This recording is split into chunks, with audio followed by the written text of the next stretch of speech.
Price the Lord. Praise the Lord. சந்தோஷமா praise the Lord. Praise the Lord. ஹல்லேலூயா ஹல்லேலூயா ஹல்லேலூயா ஹல்லேலூயா.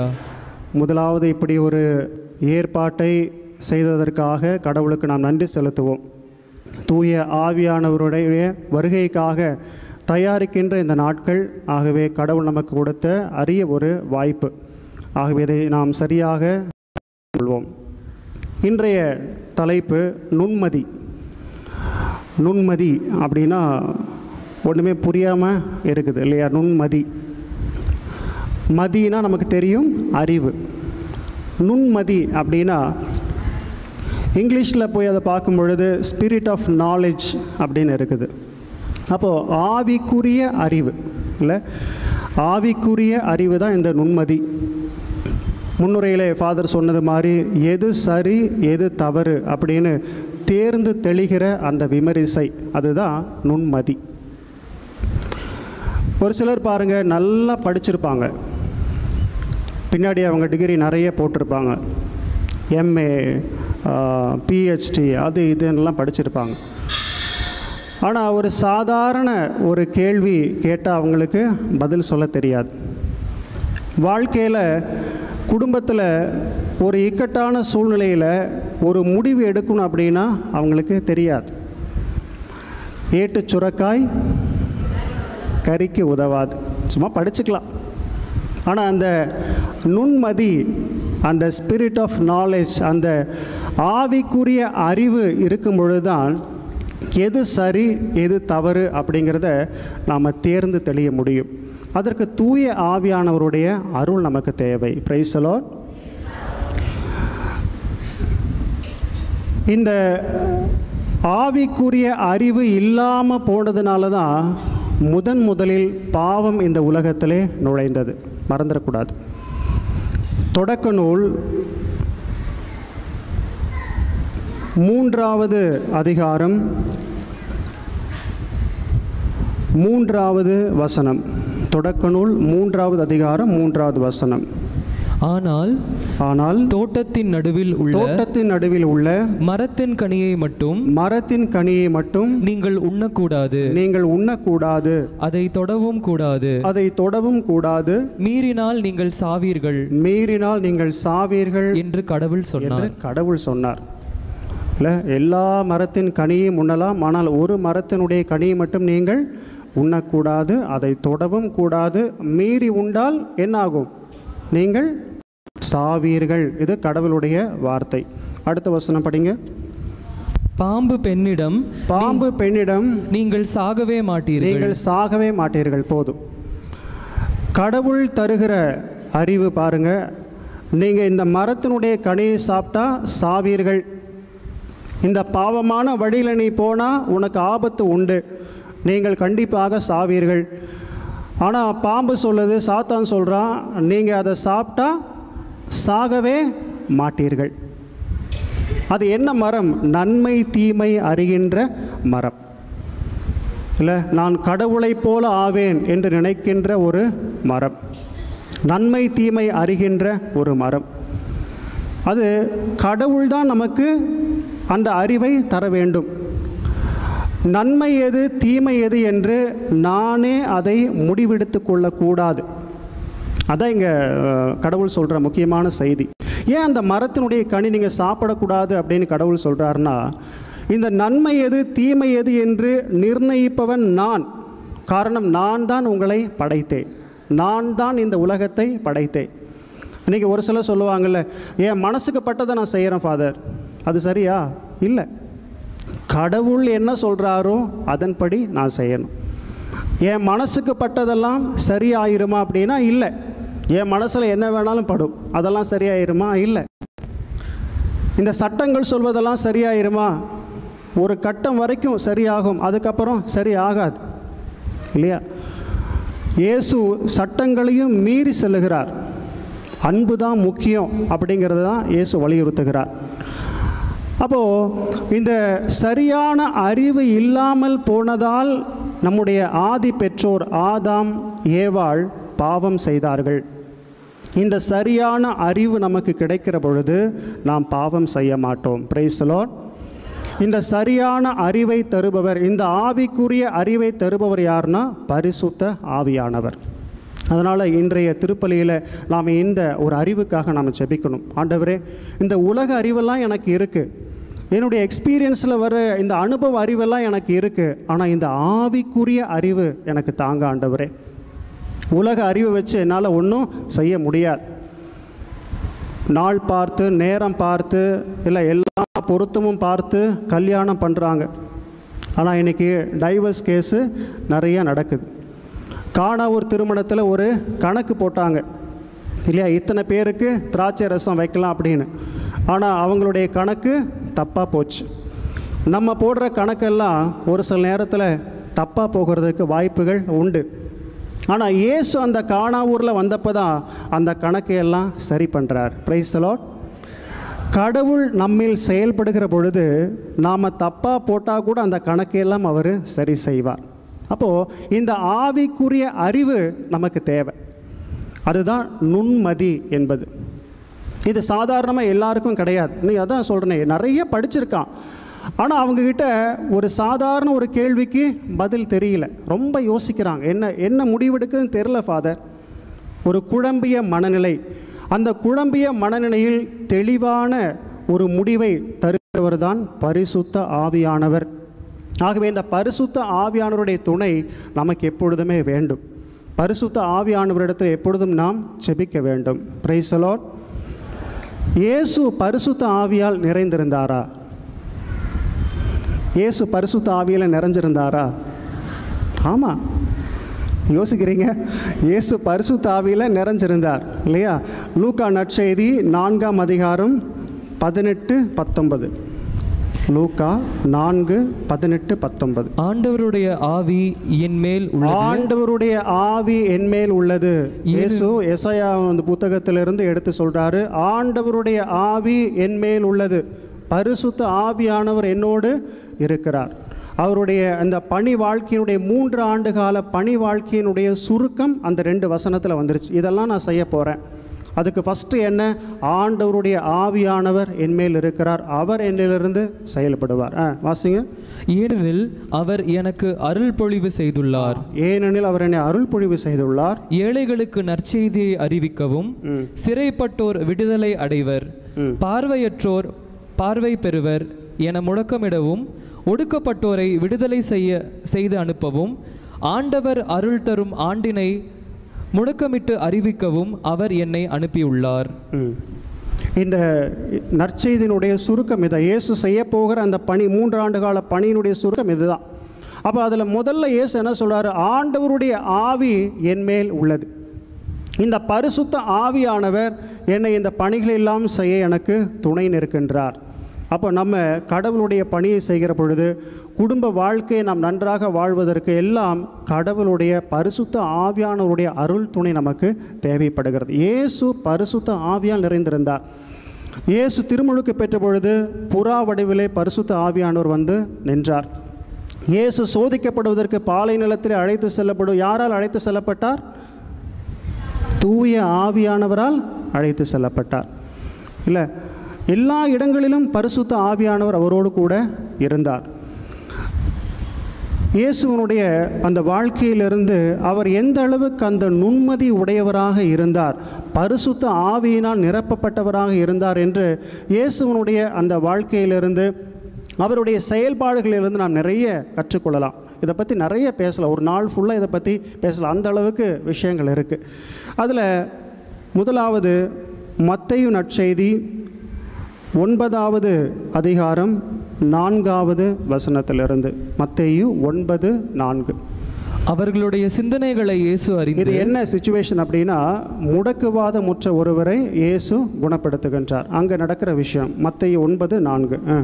அவர்களுடைய சிந்தனைகளை இயேசு அறிந்து அவர்களை நோக்கி, உங்கள் உள்ளங்களில் நீங்கள் தீயன சிந்திப்பதேன். அதுக்கு முன்னாடி உள்ள வசனங்களை வாசிங்க. என்னன்னு தெரியும். அப்பொழுது மறைநூல் அறிஞர்கள் சிலர், இவன் கடவுளை படிக்கிறான் என்று தமக்குள் சொல்லிக்கொண்டனர். முடக்குவாதமுற்றவரை கொண்டு வராங்க. அப்போ இயேசு என்ன சொல்ற? அவனை பார்த்து முதல்ல எழுந்து நடன்னு சொல்லல, அதுக்கு முன்னாடி ஒன்று சொல்றாரு. என்ன சொல்றாரு? உன் பாவங்கள் மன்னிக்கப்பட்டன என்று சொல்லுகிறார். உடனே அங்கே இருக்கிற பரிசேயர்கள் மறைநூல் அறிஞர்கள் எல்லாம் பாவங்களை மன்னிக்க இவன் யார் என்று கேள்வி கேட்கிறார்கள். அப்பொழுதுதான் இயேசு சொல்றார், அந்த 4வது வசனம், அவர்களுடைய சிந்தனைகளை இயேசு அறிந்து, அவருடைய சிந்தனைகளை இயேசு அறிந்து, நல்லா கவனிக்கணும், அவருடைய சிந்தனைகளை இயேசு அறிந்து. நம்மக்கிட்ட ஒருத்தர் பேசும்பொழுது அவங்க என்ன நோக்கத்தோடு பேசுகிறாங்க அப்படிங்கிறத நாம் கண்டுபிடிக்கிறதுக்கு ஒரு சிலர் கண்டுபிடிச்சிடுவாங்க. பார்த்துருக்கீங்களா? ஒரு சிலர் நம்மக்கிட்ட பேச வரும்பொழுது இவன் எதுக்காக நம்மக்கிட்ட பேசுகிறான், ஏன் பேசுகிறான் அப்படிங்கிறத பரிசுத்த ஆவியானவர் நமக்கு வெளிப்படுத்துவார். அது கரெக்டாக இருக்கும். ஓ, இதுக்காக தான் இவன் சிரித்து மழுப்பியெல்லாம் பேசினானா அப்படின்ட்டு நமக்கு கடவுள் பரிசுத்த ஆவி நமக்கு வெளிப்படுத்துவார். ஒரு சிலர் பேசும்பொழுதே அவன் எதுக்காக பேசுகிறான், மனசில் என்ன வச்சு பேசுகிறான் அப்படிங்கிற அவன் கண்ணை பார்த்தே நாம் கண்டுபிடிச்சலாம். அந்த ஞானம் எப்படி கிடைக்குது, அந்த அறிவு எப்படி கிடைக்குது? பரிசுத்த ஆவியானவர் நமக்கு வழங்குகிறார். அதான் இயேசு அவர்களை பார்த்து அவங்க உள்ளத்தில் சிந்திக்கிறத அறிந்து இயேசு சொல்கிறார். அப்போ இயேசு நுண்மதி உடையவராக இருந்தார். வாசிங்க. அவர்களை நோக்கி, உங்கள் உள்ளங்களில் நீங்கள் தீயன சிந்திப்பதேன்? உன் பாவங்கள் மன்னிக்கப்பட்டன என்பதா, எழுது நட என்பதா, எது எளிது? பாவங்களை மன்னிப்பது எளிதா, எழுந்து நட என்பது எளிதா? நீங்கள் சொல்லுங்க, எது எளிது?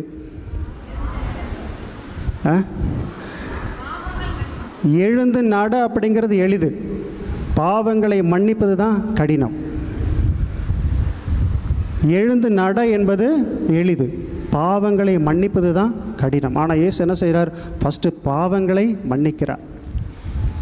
பாவங்களை மன்னித்த உடனே அவனுக்கு சுகம் கிடைக்கிறது, எழுந்து அவன் நடக்கிறான். ஆகவே இதான் பாருங்கள், நுண்மதி உடையவராக இயேசு எந்த நேரத்தில் எப்படி செயல்படணும் அப்படிங்கிறத இயேசு தெளிவாக இருந்தார். அடுத்தது மத்தேயு நற்செய்தி 12ஆம் அதிகாரம் 9வது வசனம். கை சூம்பிய ஒருவரை ஓய்வு நாளில் இயேசு குணப்படுத்துகிறார். மத்தேயு 12:9. இயேசு அங்கிருந்து அகன்று அவர்களுடைய தொழுகை கூடத்திற்குள் சென்றார். அங்கே கை சூம்பியவர் ஒருவர் இருந்தார். சிலர் இயேசுவின் மேல் குற்றம் சுமத்தும் நோக்குடன் அவரிடம், ஓய்வு நாளில் குணமாக்குவது முறையா என்று கேட்டனர். அவர் அவர்களிடம், உங்களுள் எவரும் தம் ஒரே ஆடு ஓய்வு நாளில் குழியில் விழுந்துவிட்டால் அதை பிடித்து தூக்கிவிடாமல் இருப்பீரா? இயேசுடைய ஞானம் பாருங்கள், இயேசுனுடைய அந்த நுண்மதி பாருங்கள். இயேசு அந்த கை சூம்பிய ஓய்வு நாளில் குணப்படுத்தும் பொழுது அவங்கெல்லாம் கேள்வி கேட்குறாங்க, ஓய்வு நாளில் குணப்படுத்துவது முறையா? அப்போ இயேசு என்ன அழகான ஒரு விளக்கம் சொல்கிறார் பாருங்கள். ஒரு ஆடு, உங்கள்கிட்ட இருக்கிற ஒரு ஆடு அது குழியில் விழுந்து விட்டால் நீங்கள் அது ஓய்வு நாள் அப்படின்னு சொல்லி தூக்காமல் விட்டுருவீங்களா? இல்லை, அதை நீங்கள் காப்பாற்றுவீங்க. அப்போ இந்த ஆட்டை விட இந்த மனிதர் மேலானவர். அவர் ஒரு நோயிலே கஷ்டப்படுகிற பொழுது அவரை காப்பாற்றுவது நல்ல செயல்தான். ஓய்வு நாள் அவரை காப்பாற்றினாலும் அது நல்ல செயல்தான் என்று சொல்லி இயேசு அவர்களுக்கு விளக்கம் தருகிறார். இயேசு பதில் சொன்ன உடனே அவர்கள் வாயடைத்து நின்றார்கள். அவங்களால மறுத்து பேசவே முடியல. அவங்க எல்லா சூழ்நிலையும் இயேசுவை குற்றம் காணும் நோக்குடன், சோதிக்கும் நோக்குடன் தான் வந்து இயேசு கூட பின்னாடி நிற்கிறாங்க. ஆனால் எல்லா கேள்விகளுக்கும் இயேசு தக்க பதிலை தருகின்றார். அதுதான் நுண்மதி. Price the Lord. அதான் கடவுள் தருகிற ஞானம். இந்த கடவுள் தருகிற அந்த ஞானம், அந்த அறிவு, இதெல்லாம் இந்த உலகத்தோடு ஒப்பிடவே முடியாது. யாருமே கேள்வி கேட்கவே முடியாது. Price the Lord. அடுத்தது சாலமோன் அரசர், தாவீதினுடைய மகன் சாலமோன் அரசர். சாலமோன் அரசரை பற்றி 1 அரசர்கள் புத்தகம் 3ஆம் அதிகாரம் 16வது வசனத்திலிருந்து நீங்கள் வாசிக்கலாம். 1 அரசர்கள் 3ஆம் அதிகாரம் 16வது வசனம். என்ன கான்செப்ட் நமக்கு தெரிஞ்ச விஷயந்தான். ஒரு வீட்டில் 2 பெண்கள் இருக்கிறாங்க. 2 பெண்களுக்கும் குழந்தை பிறக்கிறார்கள். அதில் ஒரு பெண் இரவிலே தூங்கும் பொழுது, இப்படி புரண்டு படுக்கும் பொழுது அந்த குழந்தையின் மீது அவள் படுத்து அந்த குழந்தை இறந்து போகிறது. உடனே இரவிலே அந்த இன்னொரு குழந்தை, உயிரோடு இருக்கிற குழந்தையை எடுத்து இவள் வைத்து கொண்டு இறந்த குழந்தையை அங்கே மாற்றி வைத்து விட்டாள். இப்போது சாலமோன்கிட்ட பஞ்சாயத்து வருது. சாலமோன் இப்போ இதுக்கு தீர்ப்பு வழங்கணும். 2 பேரும் சொல்கிறாங்க, உயிரோடு இருக்கிற அந்த குழந்தை என்னுடைய குழந்தை. ஒரு உயிரோடு இருக்கிற குழந்தைக்காக 2 தாய்கள் அங்கே நீதி கேட்டு வருகிறார்கள். அப்போது இது எந்த சட்டத்திலிருந்து, நீங்கள் எந்த புத்தகத்திலிருந்து இதுக்கு நீங்கள் தீர்ப்பு வழங்குவீங்க? சாலமோன் என்ன கேட்டார் கடவுள்கிட்ட? எனக்கு ஞானத்தை தாங்க அப்படின்னு கேட்டார். மிகச்சிறந்ததை கேட்டார். இல்லை உனக்காகவோ மற்றவங்களுக்காக நீ எதுவுமே கேட்கல, நீ வளரணும் அப்படிங்கிறதுக்காக நீ கேட்கல. ஆனால் இந்த நாட்டை ஆள்வதற்காக, மக்களை ஆள்வதற்காக ஞானம் வேணும்னு கேட்ட பார்த்தியா, அது மிகச்சிறந்த ஒன்று என்று சொல்லி கடவுள் அவருக்கு ஞானத்தை வழங்குகின்றார்.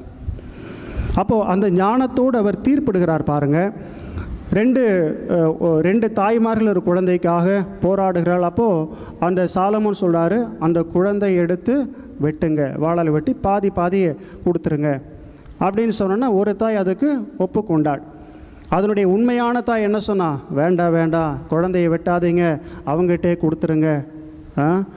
அப்போது சாலமோன் கண்டுபிடிக்கிற உண்மையான தாய் யார்? உண்மையான தாய் எப்பொழுதுமே தன்னுடைய குழந்தை வேதனைப்படுவதை அனுமதிக்க மாட்டாள். அதனால் எனக்கு இல்லாட்டியும் பரவாயில்ல, அந்த குழந்தை அவளுக்கு கொடுத்துருங்க, ஆனாலும் என் குழந்தை வேதனைப்படக்கூடாது, சாகக்கூடாது என்று நினைத்தாள். சாலமோன் இதை உணர்ந்து கொண்டார். உடனே உண்மையான தாய் அவள்தான். எனக்கு வெள்ளாட்டியும் பரவாயில்ல, அவங்களுக்கு கொடுத்துருங்க, குழந்தை கொல்லக்கூடாது என்று சொன்னாலே அவள்தான் உண்மையான தாய் என்று சொல்லி அந்த குழந்தையை உண்மையான தாயிடத்தில் ஒப்படைத்தார். இதுதான் கடவுள் தருகிற ஞானம், கடவுள் தேர்ந்து தெளிகிற ஒரு அறிவு, ஸ்பிரிட் ஆஃப் நாலேஜ். பகுத்தறியக்கூடிய எது சரி, எது உண்மையான தாய், எது போலியான தாய், தேர்ந்தெடுக்கிற ஒரு ஞானம். Price the Lord. இதை கடவுள் சாலமோனுக்கு வழங்கினார். இதுதான் தேர்ந்து தெளியக்கூடிய ஒரு ஞானம். இதை நம்ம வாழ்க்கையில் இப்போ ட்ரைவ் பண்ணிட்டு வரோம், ஒவ்வொரு நேரத்திலும் நம்ம டெசிஷன் எடுத்துக்கிட்டே இருக்கணும். இப்படி போகணுமா, அப்படி போகணுமா, இங்கே நிற்கணுமா, இங்கே ஸ்லோவாக போகணும், இங்கே ஃபாஸ்ட்டாக போகணும், டெசிஷன் எடுத்துகிட்டே இருக்கணும்.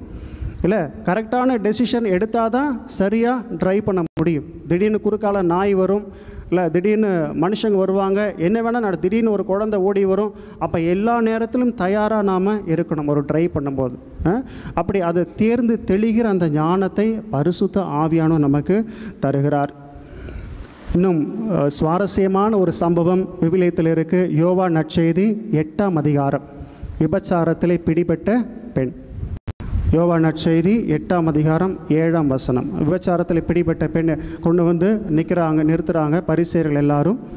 அப்போது மோசையின் சட்டப்படி இந்த பெண்ணை கல்லால் எறிந்து கொல்ல வேண்டும். இயேசுக்கிட்ட வந்து நிற்கிறாங்க. இயேசு என்ன தான் சொல்கிறாரு பார்க்கலாம். இப்போது இயேசு அந்த பெண்ணை கல்லால் எறிந்து கொல்லுங்கள் அப்படின்னு சொல்லிட்டா சுற்றி இருக்கிறவங்கள என்ன சொல்லுவாங்க?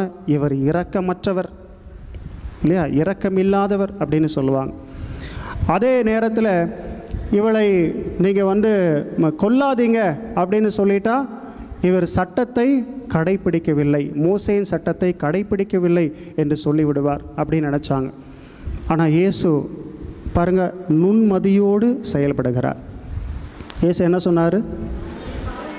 உங்களில் பாவம் இல்லாதவர் முதல் கல்லை எறியட்டும். உடனே எல்லாரும் கையில் வச்சுருந்த அந்த பெரிய பெரிய கல்லெல்லாம் கீழே போட்டு அவங்கவுங்க வழியில் போயிட்டாங்க. மகளை, யாரும் உனக்கு தீர்ப்பிடவில்லையா? நானும் உன்னை தீர்ப்பிடேன், இனிமேல் பாவம் செய்யாதே, சமாதானமாக இப்போ.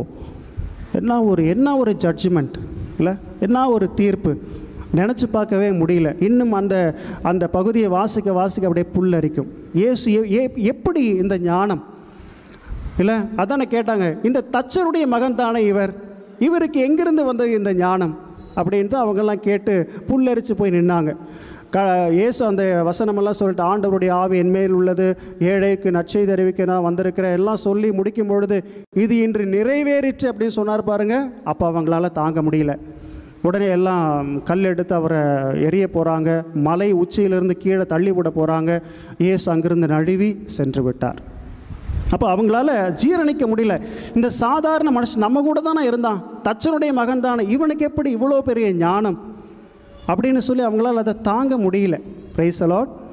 இயேசு அவ்வளவு ஞானத்தோடு இருந்தார், நுண்மதியோடு அவர் செயல்பட்டார். ஒவ்வொரு விஷயம் அவர்கிட்ட வரும்பொழுதெல்லாம் அந்த நுண்மதியோடு செயல்பட்டார். எப்படி இந்த நுண்மதியோடு அவரால் செயல்பட முடிந்தது?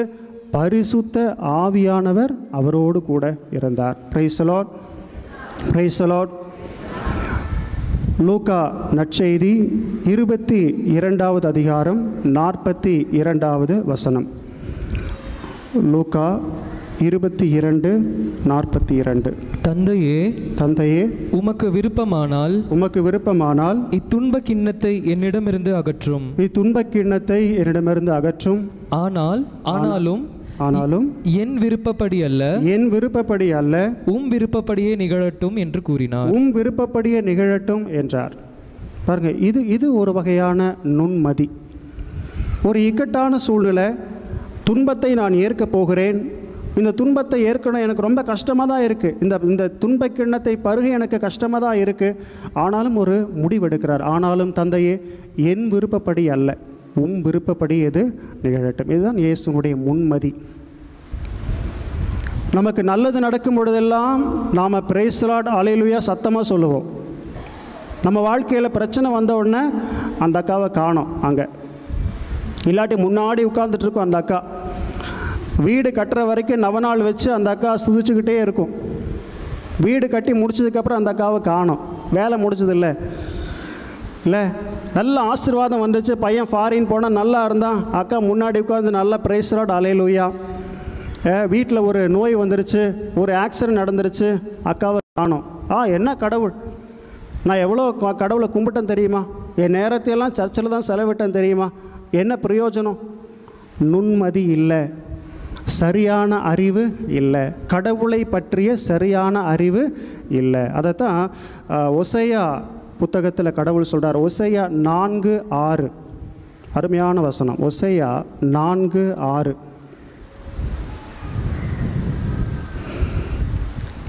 ஓசையா 4:6.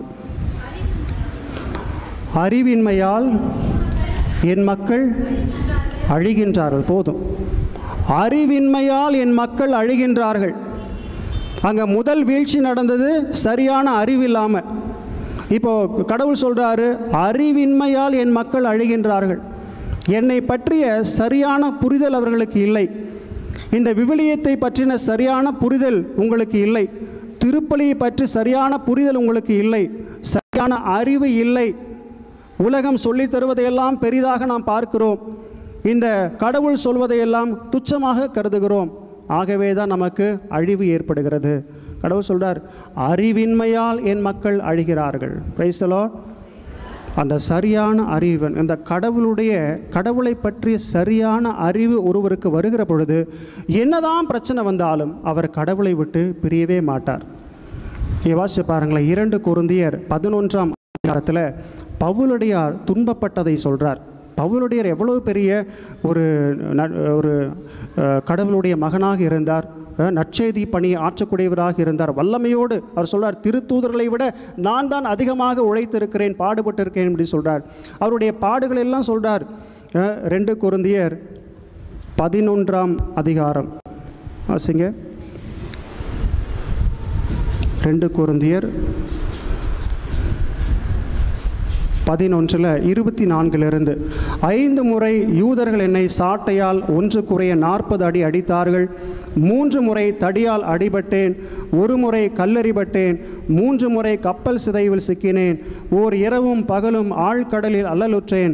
பயணங்கள் பல செய்தேன். அவற்றில் ஆறுகளாலும் இடர்கள், கள்வராலும் இடர்கள், என் சொந்த மக்களாலும் இடர்கள், பிற மக்களாலும் இடர்கள், நாட்டிலும் இடர்கள், காட்டிலும் இடர்கள், கடலிலும் இடர்கள், போலி திருத்தூதர்களாலும் இடர்கள், இப்படி எத்தனையோ இடர்களுக்கு ஆளானேன். பவுலியார் வாழ்க்கையில் இது வந்துச்சு. அவ்வளோ கஷ்டப்பட்ட மனுஷன். ரோமையர் புத்தகத்தில் சொல்கிறாரு, ரோமையர் 8ஆம் அதிகாரம் 35வது வசனம், கிறிஸ்துவின் அன்பிலிருந்து நம்மை பிரிக்கக்கூடியது எது? வேதனையா, நெருக்கடியா, இன்னலா, பட்டினியா, ஆடையின்மையா, இடரா, சாவா? இதுதான் நம்மை பிரிக்க முடியும். பாருங்க, என்ன ஒரு விசுவாசம், என்ன ஒரு அறிவு, கடவுளை பற்றிய அறிவு இல்லை. நான் மெசியாவை பற்றி, அதுவும் சிலுவையில் அறையப்பட்ட கிறிஸ்துவை தவிர வேறு எதையும் அறிய வேண்டியது ஒன்றாக கருதவில்லை. 1 கொரிந்தியர் 2:2. நான் இயேசு கிறிஸ்துவை தவிர, அதுவும் சிலுவையில் அறையப்பட்ட இயேசு கிறிஸ்துவை தவிர வேறு எதை பற்றியும் அறிய வேண்டியது ஒன்றாக நான் கருதவில்லை. வேறு எதை பற்றி எனக்கு தெரிஞ்சுக்க வேண்டாம், எனக்கு இயேசு பற்றி மட்டும் நான் தெரிஞ்சால் போதும். என்ன ஒரு அறிவு! இந்த அறிவு இந்த இந்த இந்த ஒரு ஒரு ஆவிக்குரிய அறிவு நமக்கு கிடச்சிருச்சுன்னா கடவுளை நம்ம விட்டுறவே மாட்டோம். துன்பம் வந்தாலும் சரி, இன்பம் வந்தால் அன்றைக்கி நம்ம பாடினோம்ல, அஞ்சாதே அஞ்சாதே நான் என்று முன்னோடு. அந்த வார்த்தையை எத்தனை தடவை சொல்கிறாரு? 365 தடவை சொல்கிறாங்க இல்லையா? ஒவ்வொரு நாளும் சாமி நம்மளை பார்த்து சொல்கிறாரு, அஞ்சாதே நான் உன்னோடு இருக்கிறேன், மகளே அஞ்சாதே நான் உன்னோடு இருக்கிறேன். இல்லை, அந்த கடவுள் நம்மை கைவிட்டு விடுவாரா? ஒரு நாள் நம்மை அந்த கடவுள் எந்த சூழ்நிலையும் என்னை கைவிட மாட்டார் என்கிற அந்த அறிவு கடவுள் நமக்கு தருகிறார். பரிசுத்த ஆவியை நமக்கு தருகிறார். அல்லேலூயா, praise the Lord, praise the Lord. ஒரு சிலதை மட்டும் அப்படியே சுருக்கமாக சொல்லிட்டு போகிறேன் நேரத்தின் காரணமாக. இதை அதான் சொல்கிறேன், ஒரு நாள் ஃபுல்லாக இதை பற்றி பேசலாம். நேரத்தின் காரணமாக ஒரு சிலதை மட்டும் நான் சொல்லிட்டு போகிறேன். மத்தேயு நற்செய்தி 18ஆம் அதிகாரத்தில் யார் பெரியவர் என்கிற கேள்வி வரும்பொழுது இயேசு என்ன சொல்கிறாரு? ஒரு சிறு பிள்ளையை கூப்பிட்டு, இந்த சிறு பிள்ளையை போல தாழ்ச்சியோடு நடந்து கொள்பவர் தான் பெரியவர். உலகம் என்ன சொல்லித்தருது? நீ நிறைய டிகிரி வச்சுருந்தா பெரிய ஆள், நீ நிறைய பணம் வச்சுருந்தா பெரிய ஆள், பவர் உங்கள்கிட்ட இருந்துச்சுன்னா பெரிய ஆள். இயேசு என்ன சொல்லித்தராரு? சிறு பிள்ளையை போல உன்னை தாழ்த்தி கொண்டால் நீதான் விண்ணரசில் மிகப்பெரியவர். இது ஞானம், ஆவிக்குரிய ஞானம். மத்தேயு நற்செய்தி 19ஆம் அதிகாரம் 3ஆம் வசனத்தில் நீங்கள் வாசித்தீங்கன்னா திருமண முறிவை பற்றி கேட்குறாங்க. பரிசேயர்கள், மறைநூல் அறிஞர்கள்லாம் போய் கேட்குறாங்க, விவாகரத்து செய்கிறது சரியா? அப்போ இயேசு ரூட்டுக்கு போகிறார். மோசேயின் சட்டத்தை தான் அவங்க காரணம் காட்டி சொல்கிறாங்க. மோசேயின் சட்டத்தில் இருக்குதே, திருமண முறிவு பண்ணிக்கலாமே. அப்போ இயேசு மோசேக்கு முன்னாடி போகிறார். கடவுள் ஆணையும் பெண்ணையும் படைத்தார். கடவுள் தான் இந்த குடும்பத்தை உருவாக்கினார். ஆகவே இனி அவர்கள் இருவர் அல்ல, ஓர் உடல். அதனால் எக்காரணத்தை கொண்டும் மனமுறிவை கடவுள் அனுமதிப்பதில்லை என்ற ஒரு சரியான ஒரு முடிவை அவர் தர்றார். மோசேயின் சட்டத்தை கொண்டு வரார். ஆனால் மோசேயின் சட்டத்தை மீறி கடவுள் போகிறாரு. அதான் திருச்சட்டங்களை நான் அழிக்க வரவில்லை, அதை நிறைவேற்றவே நான் வந்தேன். நீங்கள் மோசே சட்டத்தை கடவுள் அழிக்கலை, ஆனால் ஒரு தெளிவான ஒரு கிளாரிட்டி நமக்கு தர்றார். என்ன? மோசே உங்களுடைய கடின உள்ளத்தின் பொருட்டு தான் மோசே அப்படி சொன்னார். ஆனால் கடவுளுடைய உள்ளத்தில் இருப்பது அது அல்ல. நீங்கள் 2 பேரும் ஒன்றா இருக்கணுங்கிறது தான் கடவுளுடைய சித்தம் என்று சொல்கிறார். பிரைஸ் தி லார்ட், அல்லேலூயா. மத்தேயு நற்செய்தி 19ஆம் அதிகாரம் 16ஆம் வசனத்தை நீங்கள் வாசிங்கன்னா, செல்வரான இளைஞர் அவர் இயேசுகிட்ட வந்து, நான் உங்களை பின்பற்றணும், நான் நிலை வாழ்வை பெற்றுக்கொள்ள நான் என்ன செய்யணும் அப்படின்னு கேட்டோன்னா, நான் சின்ன வயசுலேருந்தே எல்லா கட்டளையும் கடைப்பிடிக்கிறேன், எல்லாம் நான் கரெக்டாக இருக்கேன், நான் என்ன செய்யணும் அப்படிங்கும் பொழுது இயேசு ஒரு வார்த்தை உனக்கு இன்னும் ஒன்று குறைபடுகிறது. உனக்குள்ள செல்வத்தை எல்லாம் விற்று ஏழைகளுக்கு கொடு, அப்புறம் என்னை பின் செல். அவன் முக வாட்டத்தோடு திரும்பி சென்றான். அவனுக்கு அந்த அறிவு இல்லை பாருங்கள். இயேசு அந்த அறிவை அவனுக்கு தர்றார். இல்லைப்பா, உனக்கு இன்னும் ஒன்று குறைபடுது, உனக்கு இந்த பற்று செல்வத்தின் மீது இருக்குது, அதை விட்டுட்டு வா, உனக்கு சொர்க்கம் கிடைக்கும் அப்படின்னு சொல்கிறார். ஹல்லேலூயா, praise the Lord, praise the Lord. லூக்கா நற்செய்தி 4ஆம் அதிகாரம் 1வது வசனத்தில் நீங்கள் வாசிக்கிற பொழுது இயேசுனுடைய சோதனைகள் குறித்து அங்கே சொல்லப்பட்டிருக்கு. இயேசு 3 முறை சோதிக்கப்பட்டார். அந்த சோதனையில் எல்லாம் இயேசு எப்படி ஜெயிக்கிறார் பாருங்கள். முதல் எடுத்தோன்னே இயேசு 40 நாள் ஃபாஸ்டிங் இருந்து பசியோடு இருக்கிறார். அப்போ தான் கரெக்டாக அந்த சாத்தான் கல்லை கல்லை அப்பமாக மாற்றி சாப்பிடு, நீங்கள் பசியாக இருக்கிறீங்க, கல்லை கொடுத்து நீ இதை அப்பமாக மாற்றி நீ தான் மிரக்கல் ஒர்க்கர் ஆச்சு, நீ தான் அதிசயமெல்லாம் செய்வியில்லை, இதை நீ அப்பமாக மாற்றி சாப்பிடு அப்படின்னு சொன்னால் இது நல்லா தெரியுதா கெட்டதாக தெரியுதா? நல்லதானே தெரியுது, நல்லதானே சொல்கிறான். பசியாக இருக்கிறாரு இயேசு பாவம், சரி இதை நீ மாற்றி அப்பமாக மாற்றி சாப்பிடுங்க அப்படின்னு தானே சொல்கிறார். நல்லதாக தான் நமக்கு தெரியுது. ஆனால் அதில் சூழ்ச்சி உண்டு. உனக்காக அற்புதத்தை செய் என்கிற சோதனை அவருக்கு வருது. அப்போ இயேசு அதை எப்படி முறியடிக்கிறாரு? மனிதர் அப்பத்தினால் மட்டுமல்ல, கடவுள் வாய் சொல் ஒவ்வொன்றாலும் உயிர் வாழ்கிறார். நான் ஒரு அடிக்கிறார், அதுதான் நுண்மதி இல்லை. அவன் கொடுக்கறத இறை வார்த்தையை கொண்டே அடிக்கிறார். உடனே மறுபடியும் சோதிக்கிறான். நீ கீழேருந்து மேலேருந்து கீழே குதி, அப்போ உன்னுடைய அந்த காவல்துறையில் உன்னை காப்பாற்றுவாங்கன்னு திருப்பாடல் 91 போட்டிருக்குல்ல அப்படின்ட்டு. அப்போ அவர் என்ன சொல்கிறாரு? கடவுளை சோதிக்க வேண்டாம் என்றும் எழுதியுள்ளது. இதுதான் நுண்மதி. நுண்மதி இது எப்படி இயேசுவுக்கு கிடச்சிது? பரிசுத்த ஆவியினால் அவர் நிறைந்திருந்தார். இல்லை, நீ என்னை வணங்கு, உனக்கு எல்லாத்தையும் தரேன், நீ எனக்கு சப்போர்ட் பண்ணு, உனக்கு எல்லாத்தையும் தரேன். உடனே நம்ம இந்த காலத்தில் என்ன பண்ணுவாங்க, விழுந்துருவா, எல்லாம் கிடைக்குது சப்போர்ட் பண்ண. அவர் கெட்டவராக இருந்தாலும் அவரை சப்போர்ட் பண்ணலாம். இயேசு தெளிவாக சொன்னார், உன் கடவுளாகிய ஆண்டவர் ஒருவருக்கே பணிய வேண்டும், அவரை ஒருவரையே ஆராதிக்க வேண்டும் என்றும் எழுதியுள்ளதே. என்ன ஞானம், என்ன நுண்மதி இயேசுவுக்கு! எல்லா சோதனைகளையும் ஜெயிக்கிறார் பரிசுத்த ஆவியானவரின் துணை கொண்டு. அல்லேலூயா, அல்லேலூயா. லூக்கா நற்செய்தி 7ஆம் அதிகாரம் 38ஆம் வசனம். புனித மகதலா மரியா, நான் அந்த சர்ச்சிலேருந்து தான் வந்திருக்கிறேன், காரமடை. அப்போது மகதலா மரியா ஒரு பாவியான பெண், இயேசுனுடைய காலடியில் அமர்ந்து தன் பாவத்துக்காக கண்ணீர் சிந்தி இயேசுனுடைய அந்த காலடிகளில் நறுமண தைலம் பூசி தன்னுடைய கூந்தலாலை துடைத்து கொண்டிருக்கும்போது சுற்றி இருந்தவங்கெல்லாம் என்ன நினச்சாங்க, இவள் பாவி ஆயிற்றே, இயேசுவுக்கு தெரியாதா, இயேசு எப்படி அவளை தொட அனுமதிக்கலாம், அப்படியெல்லாம் உள்ளத்தில் சிந்திக்கிறாங்க. இயேசு அவர்கள் உள்ளத்தில் சிந்திப்பதை கண்டார். இயேசுனுடைய நுண்மதி, அவன் என்ன யோசிக்கிறான்னு இங்கேருந்தே அவர் கண்டுபிடிக்கிறாரு. அதான் நுண்மதி. கண்டுபிடி சொல்கிறாரு, நீ நினைக்கிறது தப்பு, அவள் பாவத்துக்காக மனம் வருந்தி வந்திருக்கிறா, அதனுடைய விளைவு தான் அழுகை, கண்ணீர். எவ்வளோ பெரிய பாவியாக இருந்தாலும் அவளுடைய பாவங்களை நான் மன்னிக்கிறேன் அப்படின்னு சொல்கிறாரு. Praise the Lord, praise the Lord. லூக்கா நற்செய்தி 10ஆம் அதிகாரம் 38ஆம் வசனத்திலிருந்து நான் பார்க்கிற பொழுது, மார்த்தா மரியா 2 பேர் நமக்கு தெரியும். மார்த்தா என்ன செஞ்சாங்க, பற்பல வேலைகள் செய்வதில் ஆர்வம் காட்டியிருந்தாலும், மரியா இயேசுனுடைய பாதத்தில் அமர்ந்து இறைவனுடைய வார்த்தையை கேட்டுக்கொண்டிருந்தார். இயேசு யாரை பாராட்டுகிறார்? ஹலோ, இயேசு யாரை பாராட்டுகிறார்? மரியாவை பாராட்டுகிறார். பாருங்கள், ரெண்டுமே நல்லது தான் இல்லையா? ஒருத்தர் வீட்டுக்கு வர்றாங்க, அவங்கள உபசரிக்கிறது நல்லதா கெட்டதா? நல்லது. இயேசுவே அங்கே வந்திருக்கிறாரு, இயேசு பாதத்தில் அமர்ந்து அவருடைய வார்த்தை கேட்பது நல்லதா கெட்டதா? நல்லது. ரெண்டுமே நல்லது தான், இங்கே கெட்டதுன்னு இல்லை. ஆனால் அந்த 2 நல்லதிலிருந்தும் எது மிகச்சிறந்தது என்று தேர்ந்து தெளிவது நுண்மதி. அதை இயேசு அங்கே சொல்கிறாரு. பற்பல வேலைகள் செய்கிறத விட, நீ பிஸியாக நல்ல காரியங்கள் செய்கிறத விட என் பாதத்தில் அமர்றது மிகச்சிறந்தது. இந்த அறிவு நமக்கு இன்றைக்கி இல்லை. பிஸின்னு ஓடுற ஒரு உலகம். இயேசு இன்றைக்கி நமக்கு சொல்லித்தராரு, என் பாதத்தில் நீ அமர்ந்திருக்கிறது அதை விட சிறந்தது. அஃப்கோர்ஸ் உன்னுடைய வேலைக்காக நீ போகணும், உழைக்கணும், ஆனால் என்ன நீ மறந்துடக்கூடாது. விவிலியம் வாசிக்கிறத மறந்துடக்கூடாது, திருப்பலியை மறந்துடக்கூடாது, பாவ சங்கீர்த்தனத்தை மறந்துடக்கூடாது, என்னுடைய அன்பை நீ மறந்துடக்கூடாது, ஜெபிக்கிறதுக்கு குடும்ப ஜெபத்தை மறந்துடக்கூடாது. இந்த முக்கியமானதை மறந்து நீ பிஸின்னு ஓடின அப்படின்னா ஒரு நாள் நீ என்னை தேட வேண்டி வரும். அல்லேலூயா, பிரைஸ் தி லார்ட். அப்போது பற்பல வேலைகள் செய்வது நல்லது தான், இயேசுவின் பாதத்தில் அமர்வது நல்லது தான். மிகச்சிறந்தது எது? இயேசுனுடைய பாதத்தில் அமர்வது, அவருடைய வார்த்தைகளை கேட்பது. இன்றைக்கி பாருங்கள், உங்களுக்கு நிறைய வேலைகள் உண்டு. ஹாலிடேஸில் இருக்கீங்க, லீவில் இருக்கீங்க, குழந்தைகளை கூட்டிகிட்டு நிறைய இடத்துக்கு சுற்றுலா செல்லலாம்.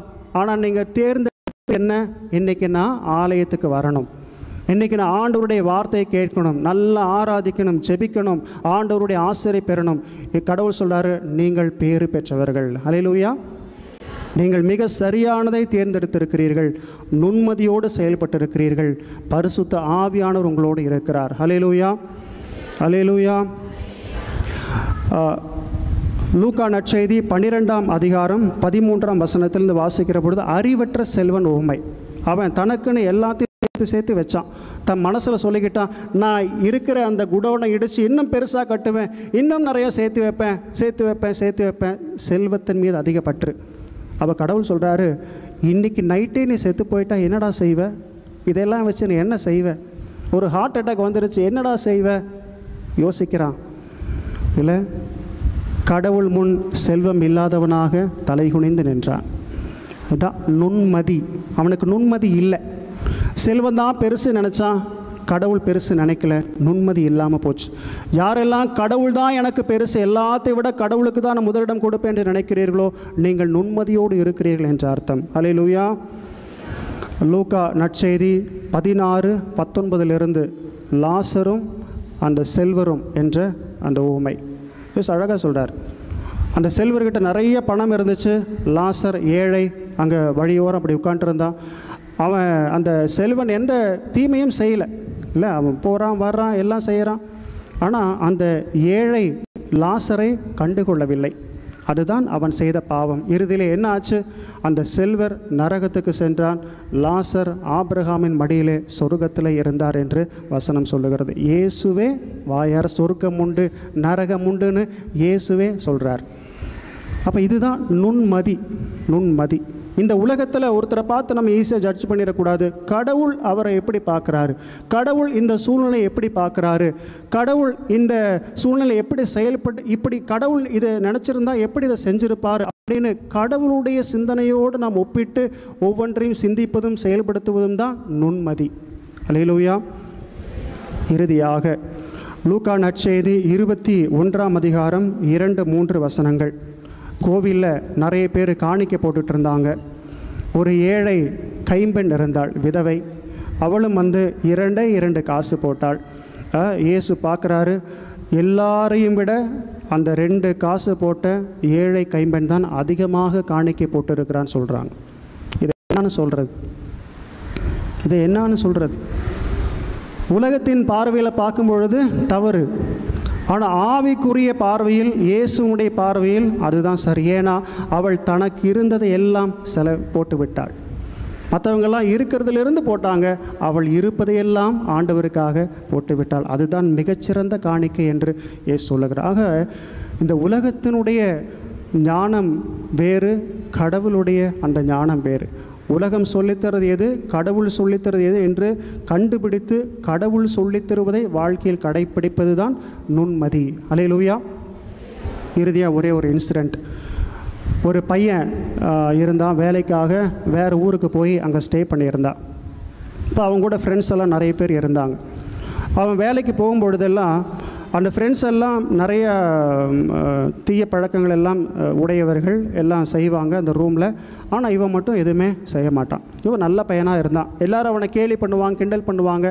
அவன் தொடர்ந்து நல்லவனாகவே இருந்தான். அவன் வேலைக்கு போகும்பொழுதெல்லாம் சங்கீதம் திருப்பாடல்கள் 91 வாசித்து விட்டு சின்ன ஒரு படம் இருக்குது அவன் ரூமில், அதை வச்சு ஜெபிச்சுட்டு போவான். எல்லோரும் இவனை பார்த்து கேலி பண்ணுவாங்க. ஆமாம், நீ ஜெபிக்கிறதெல்லாம் உனக்கு வேலை கிடச்சிரு போகுது போடா அப்படின்ட்டு. இவன் அதை தொடர்ந்து செய்து கொண்டே இருந்தான். நாட்கள் சென்றது, ஆண்டுகள் சென்றன. கடைசியில் பார்த்தா இன்றைக்கி அவன் ஃபாரினில் லட்சமாக சம்பாரிச்சிட்ருக்கான். இவங்கெல்லாம் அதே நிலையில் தான் இருக்கிறாங்க. நுண்மதி. அல்லேலூயா. சின்ன விஷயந்தான், ஒரு சின்ன ஜீசஸ் ஃபோட்டோ இருக்குது, அங்கே நின்று திருப்பாடல் 91 வாசிச்சுட்டு தான் வெளியே போவார். ஆனால் இன்றைக்கி மிகப்பெரிய ஆசீர்வாதத்தோடு அவர் இருக்கிறார். அதான் கடவுளை தேடுவோருக்கு ஒரு நன்மையும் குறைபடாது. திருப்பாடல் 55:22 சொல்கிறாரு, என்ன ஆண்டவர் நேர்மையாளரை ஒருபோதும் வீழ்ச்சியுற விடமாட்டார். ஆகவே கடவுளை பற்றிய சரியான அறிவை நாம் கொண்டு கடவுளுடைய வழியிலே வாழ்ந்து அவருடைய திருவுளத்தை நிறைவேற்றும் பொழுது கடவுள் இன்னும் நம்மை நிறைவாக ஆசீர்வதிப்பார். தூய ஆவியானவர் தொடர்ந்து அவருடைய கொடைகளை நம்ம நிரப்ப வேண்டும் என்று இந்த திருப்பலியிலே ஜெபிப்போம். இறைவன் என்றென்று வாழ்த்த பெறுவாராக. ஆமென்.